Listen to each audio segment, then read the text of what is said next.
عام طور پر یہی سمجھا جاتا ہے کہ مطالبہ پاکستان کی مخالفت انگریز اور ہندو کی طرف سے ہوئی تھی، اور یہی جنگ تھی جو ہمیں لڑنی پڑی تھی۔ یہ ٹھیک ہے کہ اس کی مخالفت انگریز اور ہندو کی طرف سے ہوئی تھی، لیکن ان دونوں سے کہیں شدید اور وسیع پیمانے پر مخالفت ہمارے علماء حضرات کی طرف سے ہوئی تھی۔ یہ بڑا شدید محاذ تھا۔ مشکل یہ ہے کہ ہمارے ہاں پاکستان کی تاریخ کی کوئی مستند تاریخ ابھی تک مدون نہیں ہوئی، اور اس سے بھی زیادہ جو چیز میرے لیے باعث صدمہ ہے وہ یہ کہ جو لوگ اس جنگ میں شریک تھے وہ بہت آگے گئے، باقی جو ہیں تیار بیٹھے ہیں۔ ان کے بعد تو کوئی یہ بتانے والا بھی نہیں رہے گا ہماری نئی نسل کو کہ اس تاریخ میں اور اس جنگ میں ہوا کیا تھا۔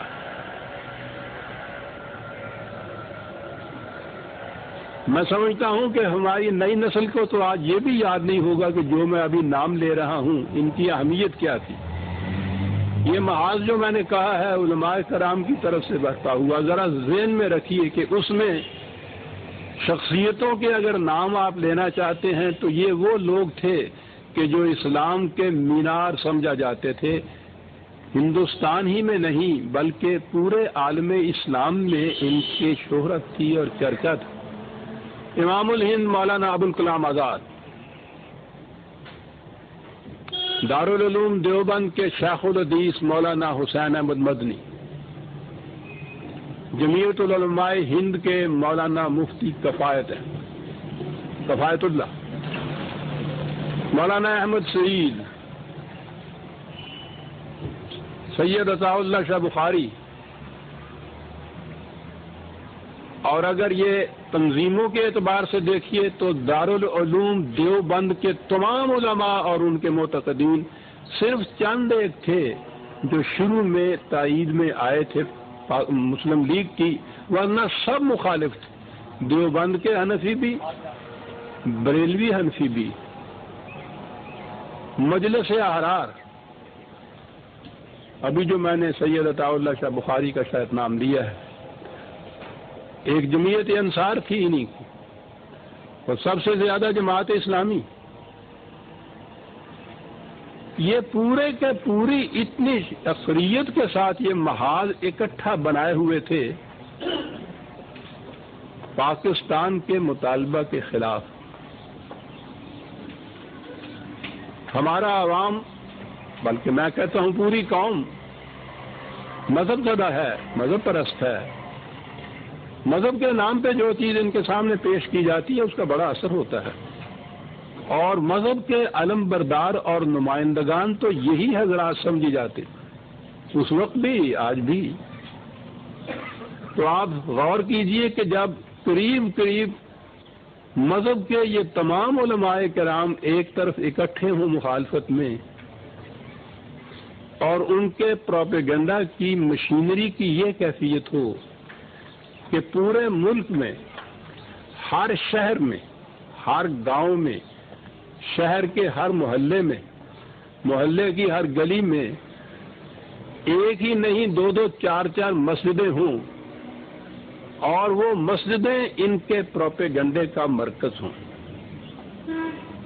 ایک بات جو کسی ایک مرکز سے ان کی اٹھتی تھی، اگلے جمعے کے خطبے کے اندر وہ سارے ملک کے اندر گونج جاتی تھی۔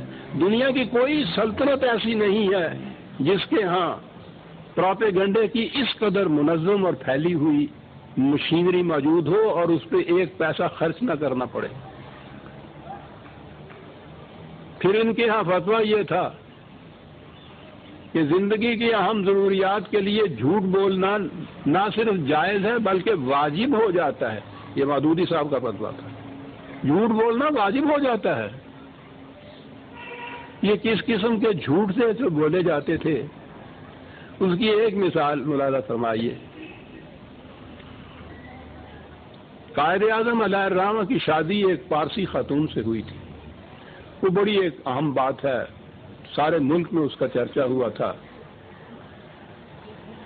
قائد اعظم کی آخری شرط یہ تھی کہ وہ خاتون مسلمان ہو جائے گی تو میں پھر شادی کروں گا، ورنہ میں شادی نہیں کروں گا. اس پہ بھی بڑی ہنگامہ آرائیاں ہوئی تھی، لیکن بالآخر اس خاتون کو یہ شرط ماننا پڑی. وہ اسلام لائی باقاعدہ، مسجد میں بیٹھ کے یہ نکاح ہوا، شرع محمدی صلی اللہ علیہ وسلم کے مطابق ہوا.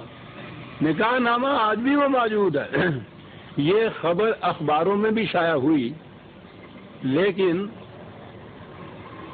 ان حضرات کے اسلام کا تقاضا یہ تھا، اس کے متعلق کہا یہ گیا کہ ایک کافرہ کے واسطے اسلام کو چھوڑا. یہ قائد اعظم ہے کہ ہے کافر اعظم؟ وہ جو خبریں تھی اس کے اسلام لانے کی اور نکاح کی تقریب کی، وہ تو اخباروں کے صفحوں کے اندر رہی، اور یہ شعر سارے ہندوستان کے بچے بچے کی زبان پہ تھا. اب جس شخص کے متعلق یہ کہا جائے، پہلے تو اس کی حیثیت کے ہی متعلق تھا، داڑھی مونڈا، کرسٹان، مغرب زدہ، سوٹڈ بوٹڈ. ان کے کردار میں اسلام کی چھینٹ تک بھی نظر نہیں آئے گی. یہ جو حکومت قائم کریں گے وہ مسلمانوں کی کافرانہ حکومت ہوگی، یہ سب کچھ کہا جاتا تھا. تو جب یہ حضرات علماء کرام کا ایک پورا جتھا بلا استثناء ملک کے سارے گوشوں میں پھیلا ہوا مسلسل یہ چیزیں کرتا جائے اور عوام ہمارے ہاں ہوں ان کے معتقد، بہرحال مذہب کی آواز کے اوپر وہ لبیک کہنے والے، تو آپ سوچئے کہ یہ محاذ کتنا بڑا شدید محاذ تھا. میں نے عرض کیا کہ چونکہ تاریخ ہے نہیں ہمارے پاس اس دور کی، اس لیے نئی نسل کو یہ معلوم ہی نہیں ہے کہ یہ جنگ کس نے لڑی تھی، کس کے خلاف یہ جنگ لڑی گئی تھی، اور کتنی مشکل تھی یہ جنگ. وہ ٹھیک ہے قائد اعظم داڑھی مونڈے بھی تھے، سوٹڈ بوٹڈ بھی تھے، انگلینڈ ریٹرن بھی تھے. اس جنگ کی شدت تھی جس کے لیے معاف رکھیے میں کبھی اپنا نام نہیں بیچ میں لایا کرتا، لیکن کبھی کبھی یہ چیز ضروری ہو جاتی ہے کہ قائد اعظم نے مجھ سے یہ فرمایا کہ اس جنگ میں ہندو اور انگریز سے تو ہم نپٹ لیں گے، لیکن یہ جو قال اللہ اور قال الرسول کے لبادوں میں آ رہے ہیں ان سے نپٹنا ہمارے بس کی بات نہیں ہے. اور میری سعادت تھی یہ کہ انہوں نے فرمایا کہ یہ محاذ تمہارے سپرد کیا جاتا ہے. بہت بڑی سعادت تھی میرے لیے عزیزان من. اور اسی ارشاد کی تعمیل میں تھا کہ طلوع اسلام کا اجرا 1938 میں یہ کیا گیا تھا علامہ اقبال کے ارشاد کے مطابق.